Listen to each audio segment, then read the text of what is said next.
اسلامی نظریاتی کونسل پاکستان کی طرف سے اس سال جو نصاب متعین کیا گیا ہے وہ 1,00,000 تقریباً 80,000 روپیہ جس شخص کے پاس ہو اس پر فطرانہ ادا کرنا واجب ہے۔ سرکاری گندم کے ریٹ کے اعتبار سے فی کس 220 روپیہ ادا کیا جائے گا۔ آج کے دور میں یہ سمجھتا ہوں کہ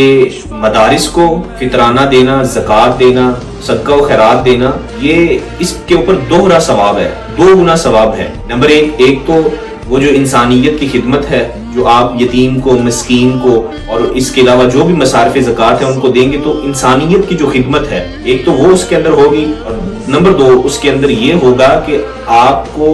دین کی خدمت کرنے کے اندر جو ہے وہ آپ کو صلہ دیا جائے گا، اور یہ ایسا صلہ ہے اور یہ ایسا نفع بخش کام ہے